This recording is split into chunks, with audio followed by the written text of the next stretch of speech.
สวัสดีท่านผู้ชมที่เคารพยินดีต้อนรับท่านผู้ชมเข้าสู่ข่าวภาคเที่ยงประจำวันจากห้องข่าวโทรภาพแห่งสัตว์ลาวทวิตนี้ไปติดตามที่ประธานประเทศแห่งสาธารณรัฐตลาดสังคมนิยมเวียดนามพร้อมด้วยคณะผู้แทนขั้นสูงเข้าวางพวงมาลาอยู่ที่อนุสาวรีย์นักรบดินละนามในโอกาสเดินทางมาเยี่ยมยามที่สาธารณรัฐประชาธิปไตยประชาชนลาวอย่างเป็นทางการในระหว่างวันที่24-25 เมษายน 2025ในตอนเช้าวันที่25เมษายน 2025สหายเลืองเกืองประธานประเทศแห่งสาธารณรัฐสังคมนิยมเวียดนามพร้อมด้วยคณะผู้แทนขั้นสูงได้เข้าวางพวงมาลาอยู่อนุสาวรีย์นักรบนิรนามในโอกาสเดินทางมาเยี่ยมยามรัฐกิจที่สาธารณรัฐประชาธิปไตยประชาชนลาวอย่างเป็นทางการในระหว่างวันที่24หาวันที่25เมษายน 2025ตามการเสื้อเซินของสหายท้องรุ่นศรีสุริตเลขาธิการใหญ่คณะบริหารงานศูนย์กลางพรรคประชาชนปฏิบัติลาวประธานประเทศแห่งสาธารณรัฐประชาธิปไตยประชาชนลาวการเข้าวางพวงมาลาครั้งนี้ก็เพื่อเป็นการระลึกถึงคุณงามความดีอันล้ำเลิศของบรรดาผู้นำภาครัฐพนักงานนักรบปฏิบัติก็คือประชาชนลาวบรรดาเผ่าที่ได้เสียสละชีวิตเลือดเนื้อในภารกิจแห่งการต่อสู้กู้ชาติต้านการหุกหานของพวกจักรพรรดิภายนอกจนสามารถญาติได้เอาความเป็นเอกราชแห่งชาติอำนาจอธิปไตยได้อย่างสมบูรณ์และสถาปนาสาธารณรัฐประชาธิปไตยประชาชนลาวในวันที่2ธันวาคมปี 1975 จนมาถึงทุกวันนี้ภายหลังสำเร็จการวางพวงมาลาที่อนุสาวรีย์นักรบนิรนามแล้วสหายเลืองเกืองพร้อมด้วยคณะผู้แทนขั้นสูงก็ได้เข้าวางกระตาดอกไม้ต่อหน้ารูปหล่อประธานไกรสอนพรหมวิหารที่หอพิพิธภัณฑ์ไกรสอนพรหมวิหารการวางกระตาดอกไม้ในครั้งนี้เพื่อแสดงความเคารพหักความกตัญญูรู้บุญคุณเป็นการระลึกถึงคุณงามความดีและผลงานอันยิ่งใหญ่ของประธานไกรสอนพรหมวิหารที่ได้อุทิศตลอดชีวิตเพื่อประเทศชาติเพื่อการปฏิบัติที่ยืนยงคงตัวตลอดมาประธานไกรสอนพรหมวิหารเป็นลูกหักหลานประเสริฐของประชาชนบรรดาเผ่าวีรบุรุษของชาติผู้นำที่ดีเด่นและเคารพหักของภาครัฐและปวงชนลาวทั้งชาติทั้งเป็นเพื่อนมิตรที่ดีสนิทสนมของประชาชาติในโลกโดยเฉพาะก็คือลาวเวียดนามตลอดมาภายหลังสำเร็จการวางกระตาดอกไม้ต่อหน้ารูปปั้นหล่อประธานไกรสอนพรหมวิหารแล้วสหายเลืองเกืองประธานประเทศแห่งสาธารณรัฐสังคมนิยมเวียดนามพร้อมด้วยคณะผู้แทนขั้นสูงก็ได้เข้าเยี่ยมชมรูปภาพชีวิตและการเคลื่อนไหวเวียกงานของประธานไกรสอนพรหมวิหารในภารกิจต่อสู้ปลดปล่อยชาติในเมื่อก่อนก็คือภารกิจสร้างสาพัฒนาประเทศชาติในปัจจุบันที่หอพิพิธภัณฑ์ไกรสอนพรหมวิหารจากนั้นได้เข้าพบปะเยี่ยมยามสหายจุมรีสัญญาสอนและสหายบุญยังวรจิตอดีตเลขาธิการใหญ่อดีตประธานประเทศแห่งสาธารณรัฐประชาธิปไตยประชาชนลาวที่สโมสรห้องว่าการศูนย์กลางพรรคเพื่อเยี่ยมยามถามข่าวแสดงความเคารพนับถือมายังอดีตเลขาธิการใหญ่อดีตประธานประเทศซึ่งทั้งสองสหายแม้ได้ประกอบส่วนสำคัญเข้าในการเสริมขยายสายพพัฒน์มิตรภาพอันยิ่งใหญ่ความสามัคคีพิเศษและการร่วมมือรอบด้านระหว่างสองพรรคสองรัฐและประชาชนสองชาติลาวเวียดนามที่ดีอยู่แล้วให้นับมือนับเข้าสู่ดวงลึกและแตกดอกออกผลยิ่งขึ้นพร้อมนี้อดีตเลขาธิการใหญ่ทั้งสองสหายก็ได้ฝากความยื้อยามถามข่าวและคำอวยพรอันประเสริฐไปยังบรรดาการนำพรรครัฐและประชาชนเวียดนามไอ้น้องทุกทั่วหน้าตื่มอีกตอนเช้าวันที่25 เมษายน 2025ที่สภาแห่งชาติสหายแสสมพร พรหมวิหารกรรมการกรมการเมืองศูนย์กลางพรรคประธานสภาแห่งชาติแห่งสาธารณรัฐประชาธิปไตยประชาชนลาวได้ต้อนรับและพบปะกับสหายเลืองเกืองกรรมการกรมการเมืองศูนย์กลางพรรคประธานประเทศแห่งสาธารณรัฐสังคมนิยมเวียดนามพร้อมด้วยคณะผู้แทนขั้นสูงในโอกาสที่เดินทางมาเยี่ยมยามรัฐกิจอยู่สปปลาวสหายแสสมพร พรหมวิหารได้แสดงความปิติยินดีเป็นอย่างยิ่งที่ได้มีโอกาสพบปะกับสหายเลืองเกืองพร้อมทั้งตีราคาสูงต่อการเดินทางเยี่ยมยามทั้งรัฐกิจที่สปปลาวในครั้งนี้ซึ่งได้นำเอาไมตรีจิตมิตรภาพอันอบอุ่นและความสามัคคีหักแพงอย่างลึกซึ้งมายังพรรครัฐบาลและประชาชนลาวบรรดาเผ่าทางเป็นการประกอบส่วนอันสำคัญเข้าในการเสริมขยายสายพัวพันมิตรภาพอันยิ่งใหญ่ความสามัคคีพิเศษและการร่วมมือรอบด้านระหว่างลาวเวียดนามว่ารวมว่าเฉพาะแม่นสายพัวพันหัวมือระหว่าง2องค์การนิติบัญญัติของ2ประเทศให้นับมือแตกดอกออกผลและเป็นรูปธรรมยิ่งขึ้น สหายไซสมพรบุญวิหารได้แสดงความสมเสยต่อสหายเลืองเกืองที่ได้รับการเลือกตั้งให้ดำรงตำแหน่งเป็นประธานประเทศแห่งสสเวียดนามคนใหม่แต่เดือนตุลาปี 2024 ผ่านมาพร้อมทางฝากคำยื้อยามถามข่าวอันอบอุ่นและสนิทสนมที่สุดไปยังบรรดาสหายการนำพรรคหลัดสภาแห่งชาติเวียดนามโดยเฉพาะคอมแมนสหายเจียนแทงเมินประธานสภาแห่งชาติเวียดนามพร้อมด้วยบรรดาสมาชิกสภาแห่งชาติเวียดนามพร้อมนี้สหายไซสมพรบุญวิหารยังได้แสดงความสมเชยและตีราคาสูงต่อผลการพบปะของสองประเทศลาวเวียดนามที่ประสบผลสำเร็จอย่างจบงามโดยมีการปรึกษาหารือกันในหลายปัญหาอย่างคงไปคงมาและดำเนินไปด้วยบรรยากาศไมตรีจิตมิตรภาพฐานสหายไอ้น้องในครอบครัวเดียวกันในโอกาสดังกล่าวสหายไซสมพรบุญวิหารได้ต่างหน้าพรรคหลัดสภาแห่งชาติและประชาชนลาวประดับเผ่าแสดงความรู้บุญคุณและขอบใจอย่างจริงใจมายังพรรคหลัดและประชาชน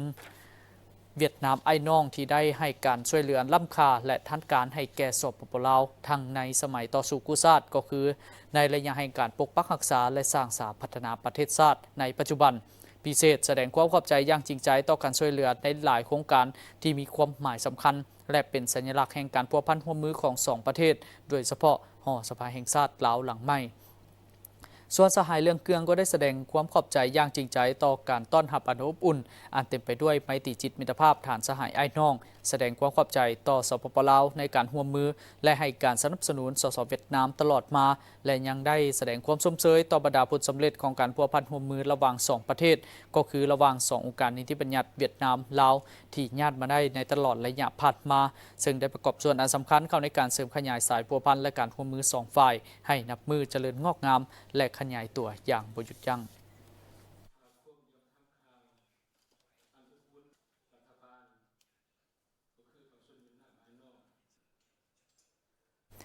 ในตอนบ่ายของวันที่24 เมษายน 2025 ที่ห้องประการศูนย์กลางภาคได้จัดกองประชุมสัมมนาระดมความคิดเห็นต่อห่างรายงานการเมืองครั้งที่ 12 ของพรรคคงเขตวัฒนธรรมสังคมกองประชุมโดยภายใต้การเป็นประธานของสหายทองสลิดมังนอเมฆเลขาธิการศูนย์กลางพรรคหัวหน้าห้องประการศูนย์กลางพรรคห้องหัวหน้าอนุกรรมการเนื้อในผู้ประจำการรับผิดชอบซี่นำห่างรายงานการเมืองและกำกับเวียกงานกองเลขาครั้งที่ 12 ของพรรคในคงเขตวัฒนธรรมสังคมโดยมีบรรดาสหายห้องเลขาคณะพรรคคณะประจำพรรคกรรมการคณะพรรคผู้ทรงคุณวุฒินักวิทยาศาสตร์และพนักงานหลักแหล่งในคงเขตวัฒนธรรมสังคมเข้าร่วมกองประชุมสัมมนาในครั้งนี้จัดขึ้นเพื่อระดมและญาติแยงความคิดความเห็นของบรรดาการนำพนักงานหลักแหล่งนักวิทยาศาสตร์เพื่อสืบต่อปรับปรุงทางรายงานการเมืองครั้งที่ 12 ของพรรคในคงเขตวัฒนธรรมสังคมให้มีเนื้อในลึกซึ้งครบถ้วนถูกต้องสอดคล้องและแท้ถึงตัวจริงทั้งสองแสงได้สติปัญญารวมหมู่และเสริมขยายประชาธิปไตยภายในพรรคอย่างกว้างขวางสร้างความรับรู้ความเข้าใจและความเป็นเอกภาพทางด้านทัศนะแต่หัวทีต่อห่างรายงานการเมืองของกองประชุมใหญ่ครั้งที่ 12 ของพรรคถือเป็นเรื่องในพื้นฐานให้บรรดาองค์การคณะพรรคนำไปปรับปรุงการกะเกี่ยมเพื่อในรายงานการเมืองต่อกองประชุมใหญ่ของแขนงการต้นให้สอดคล้องกลมเกลียวไปล่วงเดียวกันกับห่างรายงานการเมืองของกองประชุมใหญ่ครั้งที่ 12 ของพรรคกองประชุมได้รับฟังคณะรับผิดชอบเสนอย่อการตีราคาการจัดตั้งปฏิบัติมติกองประชุมใหญ่ครั้งที่ 11 ของพรรคในคงเขตวัฒนธรรมสังคมโดยยกให้เห็นผลงานที่พ้นเด่นปัญหาที่ตั้งขึ้นสาเหตุและบทเรียนที่ถอดถอนได้พร้อมทางกำหนดบรรดาเงื่อนในทิศทางหน้าที่แผนนโยบายใหญ่เพื่อสืบต่อยู่แห่งภารกิจเปลี่ยนแปลงใหม่รอบด้านที่มีหลักการของพรรคในคงเขตวัฒนธรรมสังคมในสุมปีต่อหน้าจากนั้นผู้เข้าร่วมกองประชุมได้ประกอบความคิดความเห็นต่อเอกสารดังกล่าวอย่างกงไปกกมาสร้างสรรค์มีประชาธิปไตยและมีการเบิ่งปัญหาตีราคาปัญหาต่างๆอย่างมีจุดซุ่มชัดเจนและแท้กับตัวจริงมีการเสนอปัญหาในหลายแง่มุมอธิบายปัญหาต่างๆซึ่งสามารถระดมได้คำคิดคำเห็นอย่างหลากหลายอุดมสมบูรณ์ที่เป็นพื้นฐานให้อนุกรรมการเนื้อในนำเอาไปค้นคว้าปรับปรุงทางรายงานการเมืองในของเขตวัฒนธรรมสังคมให้จะแจ้งครบถ้วนรัดกุมและสมบูรณ์ขึ้นกว่าเก่าเมืองหาดทรายฟองจะสู่สนให้เศรษฐกิจมีความเติบโตมั่นเที่ยงรวมยอดผลิตภัณฑ์ภายในเพิ่มขึ้น 4,000 กว่าตื้อกีบเฉลี่ยรายรับต่อหัวคนต่อปีบ่ให้ลด 45 ล้านกีบกองประชุมใหญ่ผู้แทนองค์ขององค์คณะพรรคเมืองหาดทรายฟองครั้งที่ 8 ปิดลงด้วยผลสำเร็จในตอนเช้าวันที่ 25 เมษายน 2025 ภายหลังที่ได้ดำเนินมาแต่วันที่ 24 เมษายน ปี 2025 ภายใต้การเป็นประธานของสหายบุญเพ็งศรีนาวงศ์พรกรรมการพรรคนครหลวงเวียงจันทร์เลขาพรรคเมืองเจ้าเมืองหาดทรายฟอง เป็นเกียรติเข้าร่วมมีสหายปริญญาเอกทรงเรายงนู่ห้องเลขาคณะพรรคนครหลวงเวียงจันทน์มีการนำของนครหลวงเวียงจันทน์เมืองอ้อมข้างและผู้แทนสมบูรณ์เข้าร่วมกองประชุมได้รับห้องเอาบทรายงานการเมืองโดยจะสุ่มใส่พัฒนาเมืองหาดไซฟองให้สมกับเป็นเมืองด้านหน้าของนครหลวงเวียงจันทน์มีเสถียรภาพทางด้านการเมืองอย่างนักแน่นระบบการจัดตั้งแต่ละขั้นมีความเข้มแข็งและรับประกันความมั่นคงทางด้านการเมืองปรากฏการณ์ย่อท่อได้รับการแก้ไขและมีการหันเปลี่ยนอย่างจะแจ้งเหตุให้เมืองมีความสงบปลอดภัยมีความเป็นระเบียบเรียบร้อยทางด้านสังคมจะสร้างให้เป็นเมืองที่มีความเข้มแข็งรอบด้านสร้างบ้านเป็นหัวหน่วยพัฒนารักษาบทบาทเป็นใจกลางทางด้านเศรษฐกิจนำหน้าและช่วยดุลให้นครหลวงเวียงจันทน์มีเศรษฐกิจขยายตัวตามทิศนิยมโครงประกอบด้านอุตสาหกรรมหัตถกรรมปรุงแต่งการค้าและการบริการเพิ่มขึ้นอย่างต่อเนื่องมูลค่ารวมยอดผลิตภัณฑ์ภายในให้บรรลุ 4,000 กว่าตื้อกีบหรือเพิ่มขึ้น 3.5 ส่วนห้อยเฉลี่ยรายรับต่อหัวคนให้ได้ 45 ล้านกีบต่อคนต่อปีประชาชนดำรงชีวิตด้วยความผาสุกอยู่ดีกินดีเศรษฐกิจตลาดตามทิศสังคมนิยมพื้นฐานโครงหลังได้รับการพัฒนาเส้นทางหอมอยู่ภายในเมืองให้ได้ปูอย่างปูเบตงกวมเอา 32 กว่าส่วนห้อยสถานที่ปลูกสร้างอาคารต่างๆหันสู่ระเบียบการคุ้มครองผังเมืองเป็นพื้นที่ตัวอย่างของอนุรักษ์สิ่งแวดล้อมตามทิศยืนยงเป็นเมืองสีเขียวและเป็นเมืองสะอาดของอาเซียนพัฒนาทรัพยากรมนุษย์ทางด้านปริมาณและคุณภาพสร้างหน่วยพักปลอดภัยเข้มแข็งนักแน่นให้เพิ่มขึ้น 80 ส่วนห้อยขึ้นไปสร้างให้เป็นใจกลางด้านการศึกษาวิทยาศาสตร์เทคโนโลยีการบริการการสื่อสารหันไปสู่แบบทันสมัยและเสริมขยายสายพัวพันกับบรรดาเมืองแฮกเซียวของประเทศเพื่อนมิตรให้มีบาดเลี้ยวหันเปลี่ยนใหม่ขึ้นเทื่อละก้าวกองประชุมได้เป็นประชามติเลือกคณะบริหารงานพรรคสุดใหม่7สหายโดยแม่นสหายบุญเพ็งศรีนวงศ์พรเป็นเลขาคณะพรรคเมืองสหายบัวไซลุนนวงศาเป็นประธานคณะกวดกาพรรคเมืองเพื่อสืบต่อที่นำเวียกงานให้สำเร็จตามคาดหมายที่วางไว้และประชามติเลือกผู้แทนสมบูรณ์และสำรองไปเข้าร่วมกองประชุมใหญ่ผู้แทนขององค์คณะพรรคนครหลวงเวียงจันทน์ครั้งที่ 8มี20สหายหญิง2สหายและผู้แทนสำรอง2สหาย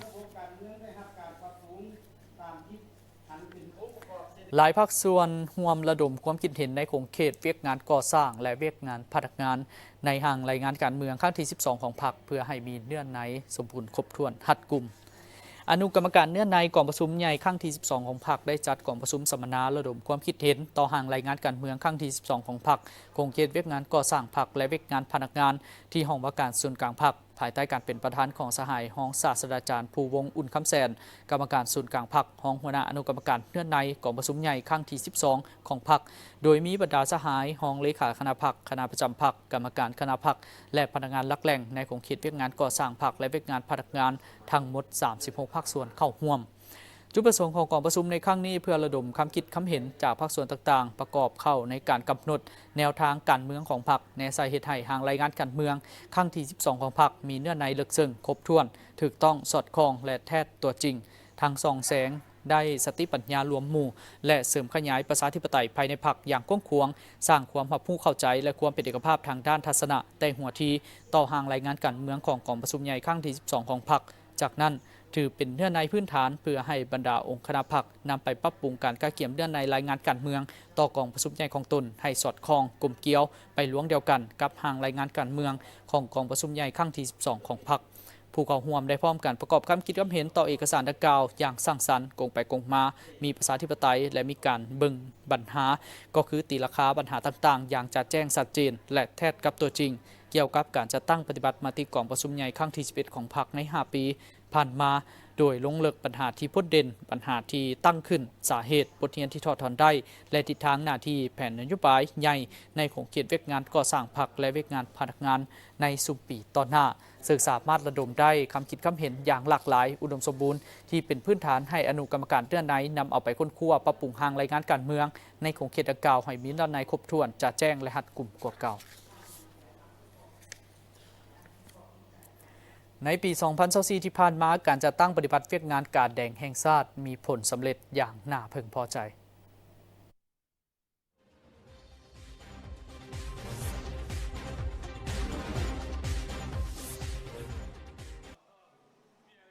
องค์การกระแดงแห่งชาติลาวในฐานะที่เป็นการจัดตั้งทางสังคมของสาธารณรัฐประชาธิปไตยประชาชนลาวที่เคลื่อนไหวเวียกงานมนุษยธรรมอย่างเป็นเอกราชอยู่ภายใต้รัฐธรรมนูญกฎหมายและ7หลักการพื้นฐานของขบวนการกาแดงและซีกวงเดือนแดงสากล ได้จัดตั้งปฏิบัติ10แผนงานของเวียกงานกาแดงแห่งชาติมีผลสำเร็จอย่างน่าพึงพอใจคือการช่วยเหลือบรรเทาทุกข์เบื้องต้นใน1ปีสามารถช่วยเหลือประชาชนที่ได้รับผลกระทบจากภัยพิบัติต่างๆได้ทั้งหมด17แขวงและ1นครหลวงเวียงจันทน์ในจำนวน 18,000 กว่าครอบครัวมี86โรงเรียน 100,000 กว่าคนหญิง 55,000 กว่าคนรวมมูลค่า32ตื้อ800ล้านกว่ากีบเฉพาะเวียกงาน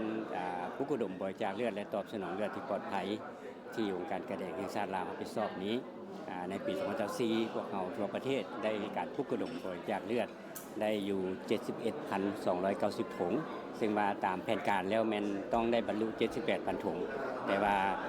พวกเขาบ่สามารถบรรลุตามแผนการหมายความว่าปฏิบัติได้ 92% ของแผนการซึ่งเห็นว่ายังลุดสำหรับตัวเลขสู่ส่วนทันอยู่แต่ถึงอย่างไรก็ตามก็จะมีหลายสาเหตุที่ว่าเฮ็ดให้บ่สามารถบรรลุตามแผนการดังกล่าวนั้นได้เนาะเป็นต้นแมนสภาพปฏิบัติทางธรรมชาติการความยุ่งยากทางด้านเศรษฐกิจและก็อาจจะมีการนักเรียนต่างๆนักเรียนนักศึกษาต่างๆที่บ่ได้ฮอดอายุเทื่อโดยเฉพาะแม่นนักเรียนมัธยมต้นปลายและอาหารอื่นที่เฮ็ดให้บ่สามารถบรรลุตามตัวเลขคาดหมายสุดๆดังกล่าวแต่ถึงอย่างไรก็ตามพวกเขาทางสถาบันแห่งชาติอยู่ขั้นศูนย์กลางก็คือศูนย์เลือดแฝงในขอบเขตตัวประเทศในปี 2025 นี้พวกเขาก็จังได้บุกบืนสู้ซนให้ได้ตามแผนการที่ทางสภาแห่งชาติรับรองคือปี 2025 นี้ทั่วประเทศต้องให้บรรลุ 80,400 ถุงซึ่งว่าพวกเขาก็ได้แบ่งตัวเลขคาดหมายสู้ซนดังกล่าวให้แต่ละแขวงใหญ่ก็ได้ตัวเลขหลายแดแขวงน้อยก็ได้ตัวเลขน้อยแดเพื่อไปจัดตั้งปฏิบัติซึ่งว่าหวังว่าพวกเขาจะได้สามารถปลุกระดมทั่วมวลชนในการประกอบส่วนบริจาคเลือดเพราะว่าเลือดเป็นสิ่งที่จำเป็นและมีความจำเป็นที่ต้องตอบสนองให้แก่คนเจ็บในแต่ละวันถ้าขาดเลือดก็แม่นขาดชีวิตฉะนั้นจะเชิญชวนให้บรรดาทานสามารถบริจาคเลือดอยู่ทางสถาบันเลือดแห่งชาติพวกเขาอยู่นครหลวงจันทน์ก็คือศูนย์เลือดแขวงในทั่วประเทศผู้ที่มีเงื่อนไขก็แม่นอายุ 17 ปีขึ้นไปน้ำหนัก 45 กิโลมีสภาพแข็งแรงผู้ที่บ่มีเงื่อนไขก็จึงเป็นผู้ปลุกระดมที่ดีผู้เชิญชวนที่ดีในการปลุกระดมหมู่คู่หรือว่าญาติพี่น้องมาบริจาคเลือดเพราะว่ายังมีหลายชีวิตและก็ยังมีพยาธิหลายๆพยาธิที่ต้องการเลือดเข้าในการปิ่นปัวถ้าบ่มีเลือดก็บ่สามารถช่วยก่อกลัวชีวิตของคนเจ็บเหมือนกันดร.เวียงสวรรค์เกษมสุขหัวหน้าองค์การกาแดงแขวงหลวงพะบางได้ให้สัมภาษณ์ต่อทีมข่าวโทรภาพแห่งชาติลาวว่าเวียกงานการจัดหาและสนองเลือดที่ปลอดภัยและเวียกงานอื่นๆที่ปิ่นอ้อมขององค์การกาแดงแขวงหลวงพะบางได้รับการจัดตั้งปฏิบัติเป็นอย่างดีแสดงออกในเวียกงานจัดหาเลือดและสนองเลือดที่ปลอดภัยนับแต่ปี 2023 คาดหมายแม่น 5,200 ถุงปฏิบัติได้ 5,400 กว่าถุงและในปี 2024 คาดหมาย 5,300 ถุงปฏิบัติได้ 5,400 กว่าถุงหลื่นคาดหมายที่วางไว้โดยหั่นเอาเวียงงานเลือดนี้เข้าสู่หลวงลึกได้มอบตัวเลขของเลือดให้ทุกเมืองถ้าท่านจะเมืองรับทราบโดยกำหนดเอาพื้นฐาน 0.5% ของคนละเมืองของแต่ละเมืองปกติแล้วพวกเราจะได้บรรลุ 1.2% ทั่วแขวงแต่ว่าเลือดนั้นเป็นมอบให้ทางแขวงเพราะว่าบรรดาเมืองนี่ก็ห่างไกล2ลี้แล้วก็คงเข้าใจกับสิน้อยฉะนั้นกำหนดให้ 0.5% เนาะและหลังจากนั้นก็ได้พยายามนำใช้งบประมาณที่มีนี้เฮามันเป็นภาคโดยเฉพาะการลงจากหน้าเลือดนี่ก็บ่เน้นปานใดเน้นการปลุกระดมแล้วก็เอาบุคคลเอารายชื่อเอาผู้ที่บริจาคให้เข้าใจเป็นจำนวนหลายเนาะตรงนั้นโดยมอบให้ทางการแดงเมืองและสาวนุ่มเมืองเป็นผู้โฆษณาคนป่วยหลอท่าแล้วก็เอารายชื่อผู้ที่บริจาคหลอท่าเนาะอันนั้นมันอันพ้นเด่นที่พวกเราได้เฮ็ดเอาหั่นเอาสู่หลวงลึกปี2025นี่เป็น 5,500พวกเรากับปฏิบัติใน3เดือนเข้าเดือน4นี่มันได้แล้ว 1,600 ปัจจุบันนี้เนาะทุกปีมันลองจากศูนย์กลางเป็นกาแดงลงพะบางรถอันนั้นเป็นวิธีการค้นคว้าเนาะจัด5คืออันนั้นส่วนเวียงงานอื่นเป็นต้นเวียกู้ให้สุขเสริญก็ได้เคลื่อนไหวอย่างเต็มหน่วยโดยเฉพาะวางปูนปีมาลาวผ่านมานี้พวกเราก็ได้ประจำการสแตนด์บายและแก้ไขปัญหาช่วยสังคมและพื้นฐานแท้ๆมันสามารถรับใช้ประชาชนทุกเวียกงานของมนุษยธรรมนี้ดังนั้นจังกระทบตอบคืนสังคมจังช่วยงบประมาณช่วยเงินช่วยอย่างต่างๆพวกเราจังได้เคลื่อนไหว ในระยะ1 ปีที่ผ่านมาองค์การกระแดงแห่งชาติลาวได้ตั้งหน้าจะตั้งปฏิบัติแผนพัฒนาเวียกงานกระแดงด้วยความเป็นเจ้าการและมีความรับผิดชอบสูงมีความสามัคคีมีความห่าวหันปฏิบัติเวียกงานอย่างมีความรับผิดชอบสูงในนั้นได้ปลุกระดมคนขวายเลือดให้เพียงพอทั้งปลอดภัยและตอบสนองความต้องการของสังคมการช่วยเหลือผู้ที่ได้รับผลกระทบจากภัยพิบัติผู้ทุกข์ยากขาดเขินเปลี่ยวพลอยด้วยโอกาสในเขตห่างไกลศอกลีกการกู้ภัยฉุกเฉินต่อผู้ประสบภัยการช่วยเหลือคนเจ็บอุบัติเหตุทางท้องถนนเวียกงานน้ำสุขภิบาลโภชนาการการปฐมพยาบาลการตอบโต้พยาธิระบาดซึ่งได้ประกอบส่วนเข้าในการจัดตั้งปฏิบัติเวียกงานอย่างมีผลสำเร็จ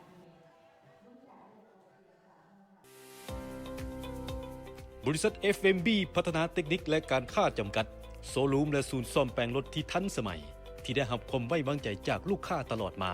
ในการบริการโดยทีมงานคุณภาพพร้อมมอบข้อเสนอที่ดีที่สุดให้กับลูกค้าและพวกเขายังมีทีมงานสร้างที่มีประสบการณ์สูงสามารถวิเคราะห์ปัญหาแก้ไขปัญหาให้ถูกจุดและว่องไวสถานที่ตั้งอยู่บ้านดุงเมืองเซเสถานครหลวงเวียงจันทน์ติดกับไฟแดงนาควายเส้นทาง450 ปี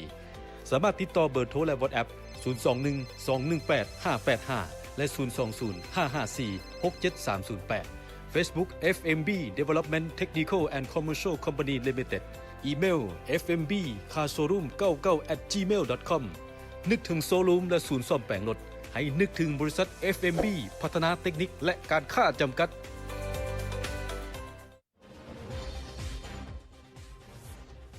ท่านผู้ชมมาฮอนนี่ข่าวพักเที่ยวประจำวันได้หมดเวลาลงแล้วขอบใจทุกท่านให้เกียรติติดตามรับชมข้าพเจ้าดวงวิเศษมีธีรพรพร้อมด้วยทีมงานข่าวขอลาท่านผู้ชมไปเพียงเท่านี้สบายดี